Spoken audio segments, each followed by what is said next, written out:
छत्तीसगढ़ विधानसभा में राजीव युवा मितान क्लबों में गड़बड़ी का मुद्दा गरमाया। यूं तो कांग्रेस विधायक सावित्री मंडावी ने इस विषय पर सवाल पूछा था, लेकिन योजना में गड़बड़ियों को लेकर सत्ता पक्ष के विधायकों ने जमकर नाराजगी जताई। इसके बाद मंत्री टंकराम वर्मा को इसे भंग करने की घोषणा करनी पड़ी। आखिर क्यों भंग करना पड़ा राजीव युवा मितान क्लब को, क्या है ये पूरा मामला, विस्तार से दिखाते हैं अपनी इस रिपोर्ट के जरिए। छत्तीसगढ़ में कांग्रेस की सरकार बनने के बाद संस्कृति के संरक्षण और युवाओं को प्रोत्साहित करने के उद्देश्य से राजीव युवा मितान क्लब का गठन किया गया था। पूरे प्रदेश में 20,000 राजीव युवा मितान क्लब बनाए गए। सभी क्लबों को एक वर्ष में 4 किश्तों में 1 लाख रुपए की राशि देने की घोषणा की गई। बजट में इसके लिए 140 करोड़ की राशि का प्रावधान भी किया गया था, जिसमें अब तक 126 करोड़ की राशि खर्च की जा चुकी है। बुधवार को विधानसभा में राजीव युवा मितान क्लब के तहत खर्च राशि का मुद्दा गूंजा। सत्ता पक्ष के विधायकों ने राजीव युवा मितान क्लब के माध्यम से कांग्रेस के लोगों को उपकृत करने का आरोप लगाया। साथ ही राजीव युवा मितान क्लब के उद्देश्य पर सवाल उठाए। इस योजना में वित्तीय अनियमितता का आरोप भी लगा। राजीव युवा मितान क्लबों को भंग करने की मांग को लेकर जमकर नारेबाजी हुई। सत्ता पक्ष और विपक्ष के सदस्यों के बीच इसे लेकर बहस भी हुई। वहीं सत्ता पक्ष के सदस्यों के दबाव को देखते हुए खेल और युवा कल्याण मंत्री टंकराम वर्मा ने राजीव युवा मितान क्लब को भंग करने की घोषणा कर दी।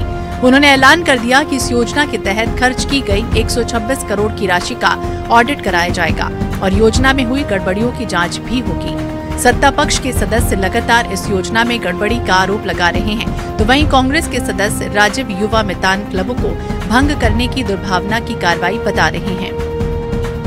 राजीव युवा मितान क्लब में जो शेष राशि बची है वो शासन के नियमानुसार उसमें उचित कार्रवाई की जाएगी। इसमें 132 करोड़ रुपए का प्रावधान था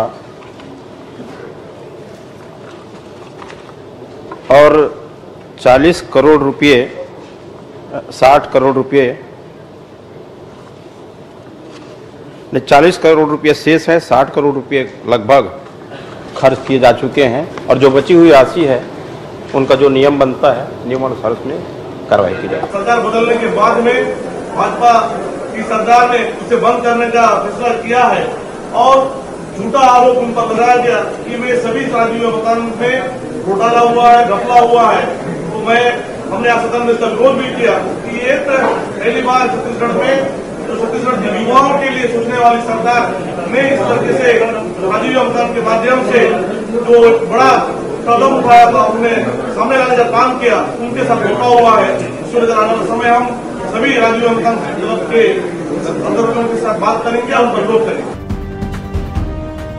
राजीव युवा मितान क्लबों को लेकर छत्तीसगढ़ में पहले भी राजनीति होती रही है। पूर्व में भाजपा लगातार कांग्रेस सरकार पर इस योजना के माध्यम से कांग्रेसियों को उपकृत करने का आरोप लगाती रही। अब नई सरकार ने राजीव युवा मितान क्लबों को भंग करने की घोषणा कर दी। जाहिर है योजना पर सियासत तो होगी ही। प्रदेश भर में गठित 20,000 से अधिक राजीव युवा मितान क्लबों के सदस्यों पर भी जांच की आंच पड़ सकती है। ऐसे में इसका असर किस रूप में सामने आएगा, ये देखना दिलचस्प होगा।